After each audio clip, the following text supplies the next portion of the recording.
श्री कलिक पुराण में 9वें अध्याय में सूजी कहते हैं कि हे ऋषियों, राजा शशिध्वज हृदय में ध्यान करने योग्य मनोहर घोड़े पर चढ़े हुए घटकधारी पूर्ण अवतार कलिक भगवान का दर्शन करके कहने लगा कि क्योंकि यह त्रिलोकीनाथ कलिक भगवान धनुष्य बाणधारी मनोहर आभूषणों से भूषित अपनी मूर्ति के द्वारा मनियों के पाप और तापों का नाश करने के लिए उद्यत थे।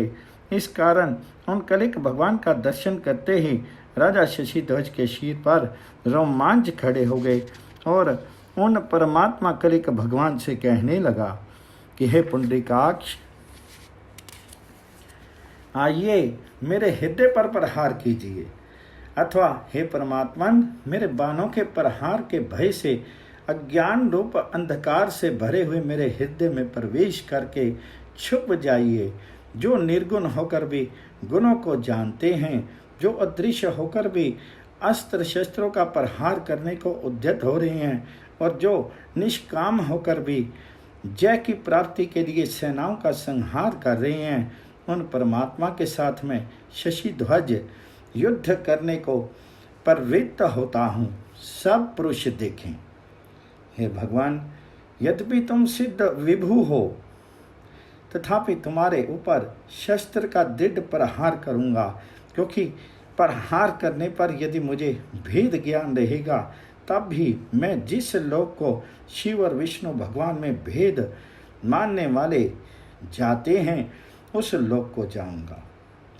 अस्त्र शस्त्रधारी शत्रु संतापकारी राजा शशिध्वज की इस बात को सुनकर के प्रभु कलिक भगवान ने क्रोध को त्याग दिया, परंतु अपनी आकृति ऊपर से क्रोधी पुरुष के समान ही रखी और उस रणभूमि में शशिध्वज के ऊपर सैकड़ों बाण छोड़ने लगी।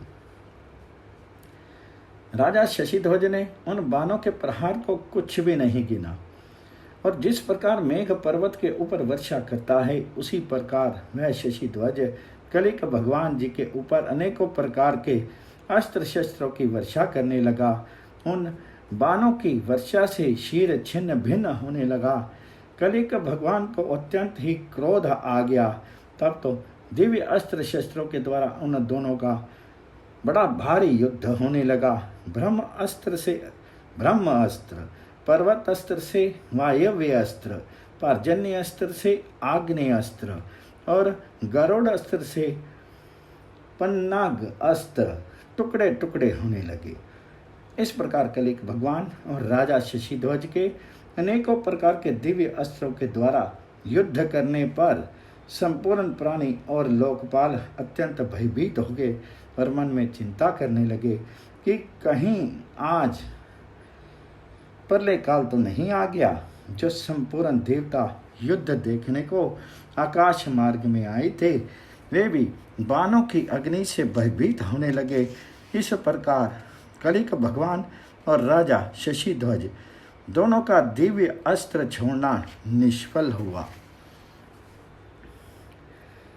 ऐसा देख करके दोनों ने अस्त्र शस्त्र त्याग दिए और परम घोर बाहुव युद्ध करने लगे। लातों से, थप्पड़ों से तथा घूंसों से दोनों का संग्राम होने लगा। दोनों ही वीर थे और दोनों ही युद्ध करने में प्रवीण थे। इस कारण दोनों परस्पर युद्ध की चतुरता देख करके प्रसन्न हुए। सृष्टि के प्रारंभ में जब वारा भगवान जी ने पृथ्वी को उठाया था, उस समय जैसा शब्द हुआ था, वैसा ही महाघोर शब्द वाला थप्पड़ कलिक भगवान ने राजा शशिध्वज के मारा। तब तो राजा शशिध्वज मूर्छित होकर के गिर पड़ा और फिर उठ करके क्रोध में भर गया तथा जोर से वज्र के समान 2 घूंसे कलिक भगवान जी के मारे। कलिक जी भी उस प्रहार से मूर्छित होकर के गिर पड़े। धर्म और सतयुग त्रिलोकीनाथ कलिक भगवान को मूर्छित देख करके उनको उठा करके ले जाने को वहां आए। जब राजा शशिध्वज ने धर्म और सतयुग दोनों को बगलों में दबा लिया, फिर कलिक जी को वक्षस्थल से चिपटा करके कृतकृत्य हो अपने स्थान की ओर चला। और विचरने लगा कि कोई दूसरा राजा युद्ध में मेरे पुत्रा का तो पराजय नहीं कर ही नहीं सकता। इस प्रकार शशिध्वज देवताओं के भी स्वामी कलिक भगवान को संग्राम में जीत करके तथा धर्म और सतयुग को दोनों बगलों में दबा करके हर्ष के मारे हृदय में न समाया और उसके शीर पर आनंद के रोमांच खड़े हो गए। इस प्रकार वह कलिक भगवान जी की सेनाओं को नष्ट भ्रष्ट करता हुआ अपने स्थान को गया और देखा कि रानी सुशांता विष्णु मंदिर में बैठी। विष्णु भक्त स्त्रियां उनके चारों ओर बैठी हुई श्री हरि के गुण और कथाओं का गान कर रही थी। राजा शशिध्वज सुशांता का सुंदर मुख कमल देख करके कहने लगा कि जिन्होंने देवताओं की प्रार्थना से संबल ग्राम में अवतार धारण किया है वे कलिक भगवान ये उपस्थिति मौजूद है।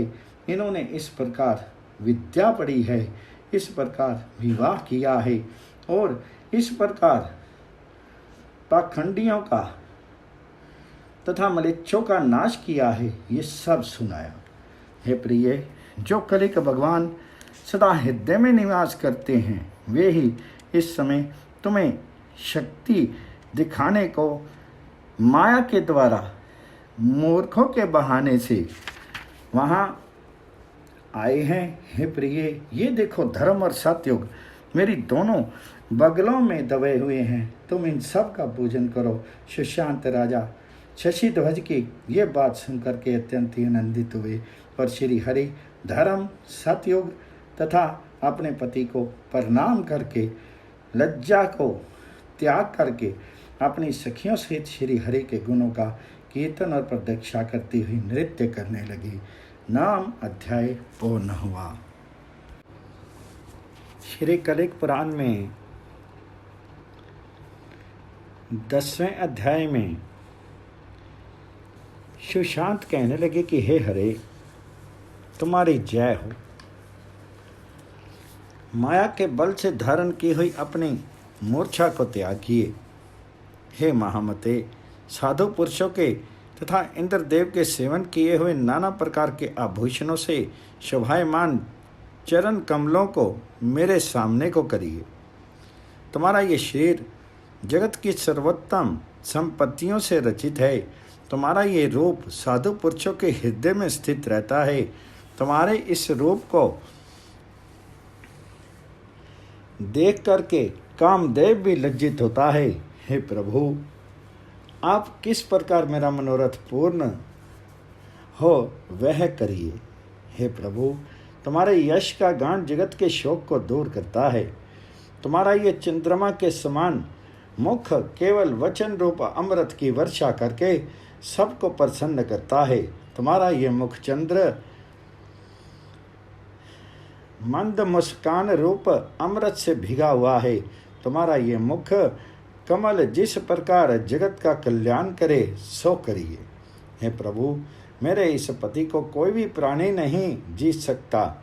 यदि इसने किसी प्रकार से तुम्हारा कुछ अप्रिय कार्य किया हो तो आप शत्रु भाव को त्याग करके कृपा करिए, नहीं तो प्राणी संसार में तुम्हें किस मिश से दयालु ईश्वर कहेगा।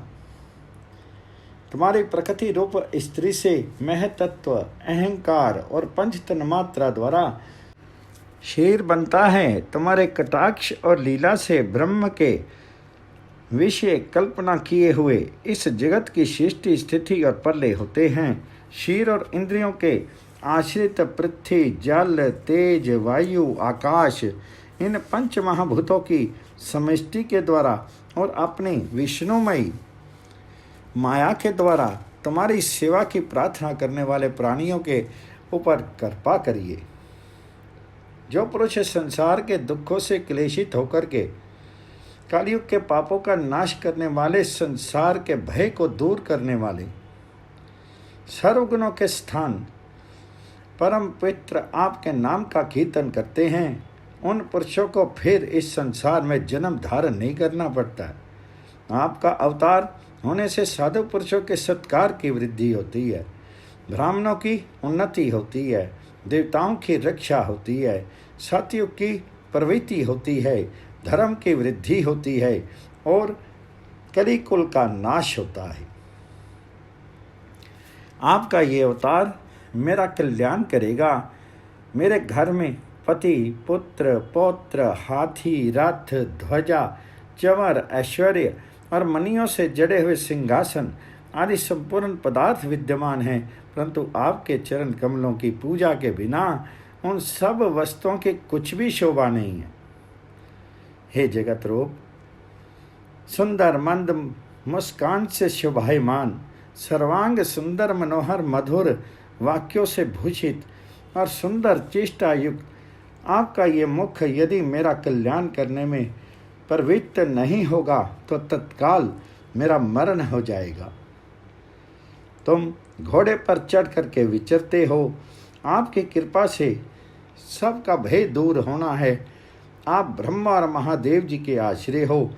आपने अति तीखे बाणों के समूह से महाबली वीरों का संहार किया है और जो पुरुष संग्राम में आपसे तिरस्कार और नाश को प्राप्त हुए हैं, आपने उनका पालन किया है, क्योंकि आप संसार का भय दूर करने वाले हो। आपके चरण कमल सैकड़ों चंद्रमाओं के समान सुधार संयुक्त है। कलिक भगवान इस प्रकार सुशांता की स्तुति करने से प्रसन्न होकर के संग्राम में पड़े हुए वीर की समान मूर्छा से उठे। वह कलिक भगवान सम्मुख रानी सुशांता को, बाईं ओर सतयुग को, दाईं ओर धर्म को और पीछे राजा शशि ध्वज को खड़ा देख करके लज्जा से नीचे को मुख करके कहने लगे कि हे कमल दल लोचने, तुम कौन हो? किस प्रयोजन से मेरी सेवा करने में लगी हुई हो? महावीर शशि ध्वज मेरे पीछे क्यों खड़ा है? हे धर्म, हे सतयुग, हम रणभूमि से यहाँ शत्रु के रणवास में कैसे आ गए, ये बताओ। मैं तो शत्रु हूँ, फिर शत्रु की स्त्री प्रसन्न हृदय से मेरी सेवा क्यों कर रही है? मैं तो मूर्छित हो गया था, फिर वीर मानी शशि ध्वज ने मेरा प्राणांत क्यों नहीं किया? इस प्रकार कलिक भगवान का वचन सुनकर के सुशांता बोली कि भूलोक, स्वर्ग लोक और पाताल लोक में निवास करने वाले मनुष्य, देवता, दैत्य और नागों में ऐसा कौन है जो श्री नारायण कलिक भगवान की सेवा नहीं करेगा?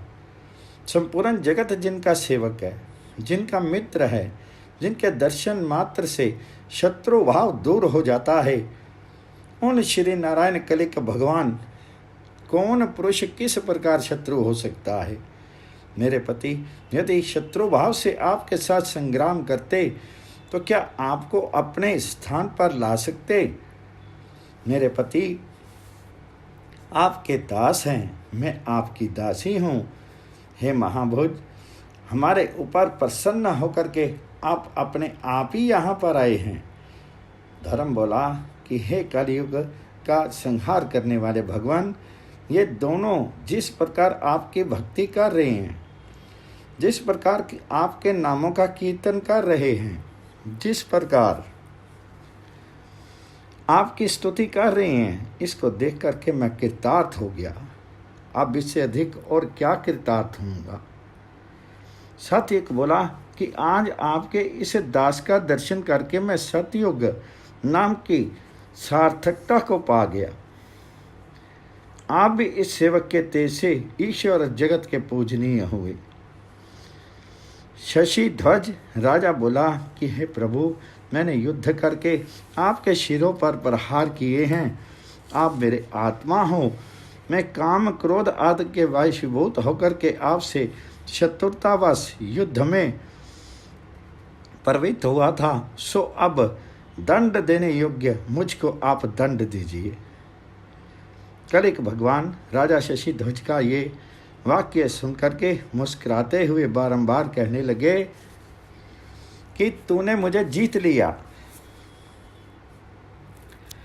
तदनंतर राजा शशि ध्वज ने अपने पुत्रों को रण में से बुला लिया और रानी सुशांता की इच्छा जान करके कलिक भगवान को रमा नाम वाली अपनी कन्या विवाह दी। उस समय मारु देवापी विशाखियोपराजे और रुधिराश्च ये सब शशि ध्वज राजा के बुलाने से श्यामकरण नामक राजा के सत्य भल्लाट नगर में गए। अनगिनत सेना के समूह से भल्लाट नगरी घिच पिच होने लगी। कलिक भगवान के साथ रमा का विवाह होगा, यह सुनकर के विवाह का उत्सव देखने को अनेकों राजे, हाथी, घोड़े, रथ, पैदल, छत्र, चित्र, विचित्र रथों की ध्वजा तथा अनेकों प्रकार की सेना और सवारियों के साथ लिए हुए शीघ्रता से आए। शंख, नफीरी, मृदंग और अनेकों प्रकार के बाजों की ध्वनि से, नृत्य गान आदि से और नगर की स्त्रियों के मांगलिक कार्यों से रमा और कलिक भगवान का विवाह अत्यंत ही सुखदायक हुआ। राजे लोग अनेकों प्रकार के भक्ष्य, भोज्य आदि पदार्थों से सत्कार को प्राप्त होकर के सभा में बैठे। ब्राह्मण, क्षत्रिय, वैश्य, शूद्र तथा और जातियों के पुरुष नाना प्रकार के भूषण आदि भोज्य पदार्थों से यथोचित सत्कार पा करके कलिक भगवान का दर्शन करने को उस सभा में आकर के बैठे। कमलदल नयन कलिक भगवान उस सभा में बैठे हुए अत्यंत शोभा पाने लगे। जिस प्रकार तारागणों में पौर्णमासी का चंद्रमा शोभा पाता है, उसी प्रकार राजाओं के स्वामी कलिक भगवान संपूर्ण मणियों को मोहित करते हुए उस शोभा को प्राप्त हुए। राजा शशिध्वज भी कमलदल नयन कलिक भगवान को सभा में बैठा हुआ देखकर भक्ति युक्त हृदय से उनको अपना जमाता जान करके उस सभा में बैठ गया। 10वां अध्याय समाप्त। श्री कलिक पुराण में 11वें अध्याय में सूर्य जी कहते हैं कि हे ऋषियों, पहले महर्षियों ने जहाँ तक भक्ति की अवधि वर्णन करते हैं, उस संपूर्ण भक्ति से युक्त हैं दे जिनको ऐसे विष्णु भगवान के परम भक्त राजा शशिध्वज को और सत्ययुग तथा धर्म के सहित रानी सुशांता को देखकर आए हुए राजे और ब्राह्मण कहने लगे। राजे बोले कि हे राजन, इस समय तुम साक्षात नारायण कलिक भगवान के ससुर हुए। पर बड़े आनंद की बात है, परंतु हम सब राजे, ये संपूर्ण ऋषि, संपूर्ण ब्राह्मण और वैश्य आदि ये सर्वसाधारण पुरुष भी श्री हरि में आपकी भक्ति की इतनी अधिकता देख करके अत्यंत ही आश्चर्य में हो रहे हैं। और हम सबको यह जानने की इच्छा है कि तुमको यह परमात्मा की भक्ति किस प्रकार कहाँ से प्राप्त हुई है। हे राजन, क्या ये भक्ति आपने किसी से सीखी है अथवा ये आपकी भक्ति स्वाभाविक है? हे राजन, हमारी इच्छा है कि आपसे इस भगवान की भक्ति का कारण सुने। इसके श्रवण करने मात्र से भी त्रिलोकी के प्राणी पवित्र हो जाएंगे और इस भक्ति के प्रभाव से ही प्राणी संसार बंधन से छूट जाएंगे। ये सुनकर के राजा शशिध्वज बोला कि राजाओं, हम दोनों स्त्री पुरुषों के जिस प्रकार जन्म कर्म आदि हुए हैं और जिस प्रकार भक्ति और समृद्धि की प्राप्ति हुई है, सो सब कहता हूँ सुनो। 1000 युग बीत गए, उससे पहले मैं दुर्गंधी युक्त मांस को खाने वाला गिज था और मेरी सुशांता गिजनी थी। हम वन में एक बड़े वृक्ष पर घोंसला बना करके उसमें रहते थे और वन वाटिका आदि अनेकों स्थानों में अपनी इच्छा के अनुसार विचरते थे और हम दोनों मरे हुए जीवों के दुर्गंध युक्त मांस को खा करके जीवन का निर्वाह करते थे। एक समय एक कठोर हृदय व्याध ने हम दोनों को देखकर पकड़ना चाहा और हमें जाल में फांसने के लिए अपने घर के पलाऊ गिद्ध छोड़े। उस समय हम दोनों भूख के कारण अत्यंत व्याकुल हो रहे थे। इस कारण हम उन गिद्धों को देख करके हृदय में किसी प्रकार का संदेह न करके मांस के लोभ से उन उड़ते हुए पालतू गिद्धों के साथ उस जाल फैले हुए स्थान पर गिरे। तब वह व्याधा हमें जाल में फंसा हुआ देख करके हृदय में प्रसन्न होता हुआ तहाँ आया और शीघ्र ही हमारी गर्दनें पकड़ ली। हम भी उस समय अपनी चोंचों के प्रहार से उस व्याध को पीड़ा देने लगे, परंतु किसी प्रकार छूट नहीं सके।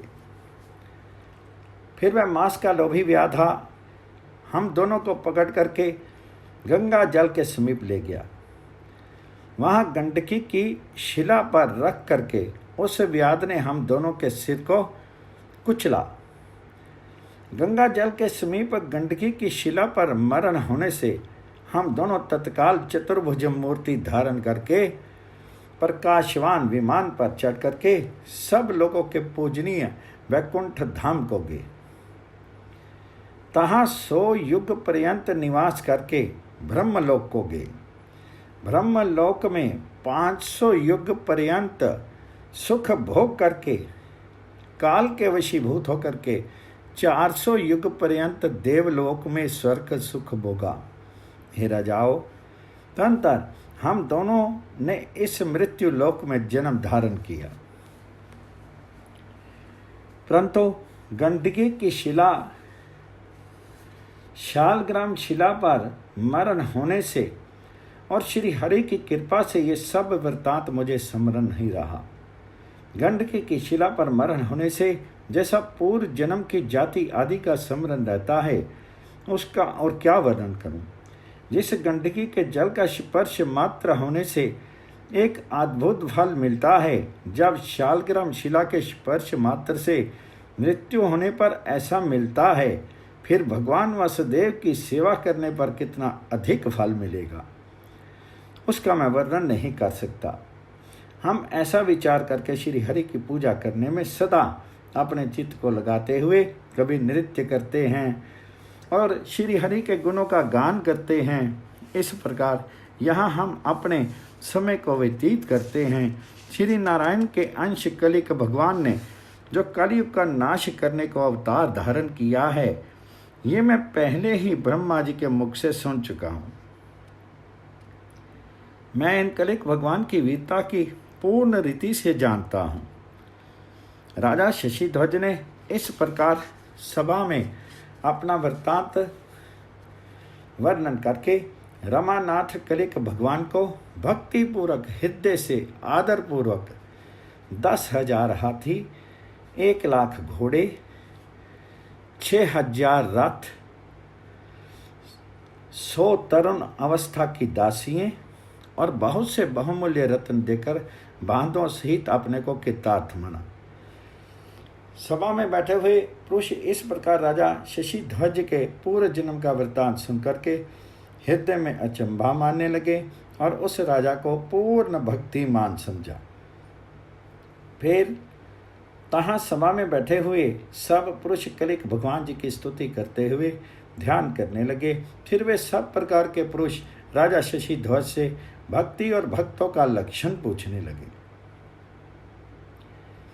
राजा बोले कि भगवत भक्ति किसको कहते हैं और विधि का जानने वाला भक्त किसको कहते हैं? भक्त पुरुष क्या कार्य करता है, क्या भोजन करता है, कहाँ निवास करता है और कैसी बातें करता है? हे राजेंद्र, शशिध्वज, आपको सब मालूम है। इसका कारण आप इन सब प्रश्नों का ठीक ठीक उत्तर दीजिए।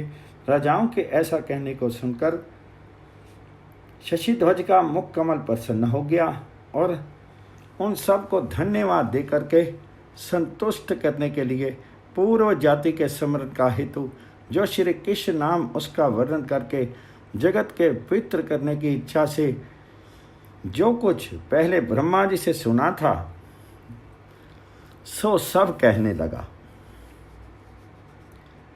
राजा शशिध्वज बोला कि पहले एक समय ब्रह्मलोक में ब्रह्मा जी की सभा में महर्षियों के समूह बैठे हुए थे।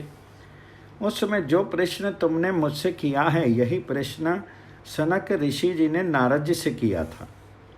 मैं भी उस समय वहाँ ही बैठा था, सो मैंने उनके अनुग्रह से वह सब वार्तालाप सुना। हे राजाओं, मैंने जो जो बातें वहाँ सुनी थी वह संपूर्ण पापों का नाश करने वाला वृत्तांत तुम्हें सुनाता हूँ, सुनो। हे राजाओं, सनक ऋषि ने नारद जी से पूछा कि महर्षि नारद, किस प्रकार श्री हरि की भक्ति करने पर पुरुष फिर संसार में जन्म धारण नहीं करता? किस प्रकार की भक्ति सर्वोत्तम है, ये आप पहले कहिए। हम सुनने को सावधान बैठे हैं। ये सुनकर के नारद जी बोले कि लोक शास्त्र प्रवीण साधक पुरुष उत्तम बुद्धि के द्वारा नेत्र, कर्ण, नासिका, जीवा, त्वचा इन पांचों ज्ञान इंद्रियां और मन को वश में करके गुरु के चरणों में देह को समर्पण करे। गुरु के प्रसन्न होने पर भगवान श्री हरि स्वयं प्रसन्न हो जाते हैं। गुरु की आज्ञा से ओंकार और अग्नि या स्वाहा के मध्य में नमा इस अक्षरों का अर्थात ओम नमो स्वाहा इस मंत्र का चित्त लगा करके स्मरण करें। फिर वह शिष्य सावधान चित्त से पाद्य, अर्घ्य और आचमनीय आदि सामग्री तथा स्नानीय वस्त्र भूषण आदि से चित्त लगा करके उत्तम रीति से श्री वासुदेव भगवान जी के चरण कमलों का पूजन करें। फिर अपने हृदय रूप कमल में स्थित परम रमणीय सर्वांग सुंदर वासुदेव भगवान का ध्यान करें। अनन्य भक्ति को जानने वाला ज्ञानी पुरुष वाणी, मन, बुद्धि और इंद्रियों सहित आत्मा को श्री हरि के समर्पण करे। और देवताओं की मूर्तियाँ कलिक स्वरूप अनंत विष्णु भगवान के अंग रूप हैं। उन सब नामों को आप जानते ही हैं। वे सब नाम कलिक रूप विष्णु भगवान के ही हैं, उनसे भिन्न और कुछ नहीं है। श्री कृष्ण सेव्य अर्थात सेवन करने योग्य हैं। मैं सेवक हूँ। संपूर्ण जीव उन श्री कृष्ण चंद्र के आत्म स्वरूप हैं। ज्ञानी पुरुष कहते हैं कि इन संपूर्ण जीवों की उत्पत्ति अविद्या रूप बाधि का कारण से होती है। जो भक्त पुरुष हैं उनमें भी अविद्या रूप उपाधि के कारण सेव्य सेवक भाव रूप द्वैत भाव रहता है। वास्तव में श्री हरि से अन्य कहीं कोई भी वस्तु नहीं है। भक्त पुरुष उन श्री हरि का स्मरण करें, श्री हरि के नाम का गान करें। जो कुछ कार्य करें श्री हरि के समर्पण करके करें। ऐसा करने से भक्त पुरुष को आनंद और सुख की प्राप्ति होती है। भक्त पुरुष विक्षिप्त पुरुष को समान नृत्य करे, रोदन करे, हंसे, श्री हरि का ध्यान करता हुआ विचरे, आत्मा का विस्मरण होने के कारण पश्चाताप करे, कहीं भी किसी प्रकार की भेद दृष्टि ना रखे। इस प्रकार निरंतर की हुई भगवत भक्ति देवताओं को, दैत्यों को और मनुष्यों को तत्काल पवित्र कर देती है। जो नित्य प्रकृति है और जो ब्रह्म संपत्ति है वही भक्ति रूप से प्रकाशित है। वह भक्ति ही वेद आदि में श्रेष्ठ कही है। भक्ति ही ब्रह्मा, विष्णु और शिव रूप है। संसार में जिन पुरुषों का द्वैत ज्ञान है उनमें से जिनको सत्व गुण का अध्यास है वे भक्त हैं। जिनको रजन गुण का अध्यास है वे इंद्रियों की व्यापारों में लोलुप हो रहे हैं। और जिन पुरुषों को तमोगुण का अध्यास है वे घोर कार्य करने में आसक्त रहते हैं। संसार में जिन पुरुषों को द्वैत ज्ञान हो रहा है, उनमें जिनको सत्य गुण का आविर्भाव है वे निर्गुणता को पाते हैं। जिनको रजोगुण की प्राप्ति होती है उसकी विषय भोग में अभिलाषा होती है, और जिन पुरुषों में तमोगुण की अधिकता है वे नरक को प्राप्त होते हैं। भोग लगे हुए सुपथ्य, इच्छित और पवित्र विष्णु भगवान जी के नैवेद्य को जो भक्त खाते हैं वे ही सात्विक भोजन है, जो इंद्रियों को प्रसन्न करता है, जिससे वीर्य और रुधिर की वृद्धि होती है, जिससे आयु की वृद्धि होती है और जिससे शरीर निरोग रहता है, उस भोजन को राजस भोजन कहते हैं। अब तामस भोजन का वर्णन करते हैं। कटु, खट्टा, गरम, जले हुए और बासी भोजन को तामस भोजन कहते हैं। यह तामसी पुरुषों को प्रिय होता है। वन में रहना सात्विक है, ग्राम का निवास राजस है, और तामस पुरुष जुए के स्थान में अथवा भय के स्थान में रहते हैं, मध्य के स्थान में रहते हैं। ना तो श्री हरि किसी भक्त को कुछ देते हैं और ना हमें भक्त कुछ याचना करता है, परंतु तो भी श्री हरि और भक्त पुरुष की सदा परस्पर परम प्रीति मालूम होती है। ये थोड़े आश्चर्य की बात नहीं है। पवित्र हृदय सनक देव ऋषि इस प्रकार श्री भगवान जी के गुणों को सुनकर के परम प्रसन्न हुए और नम्रता के वचनों से स्तुति करके इंद्रपुरी को चले गए। 11वां अध्याय पूर्ण।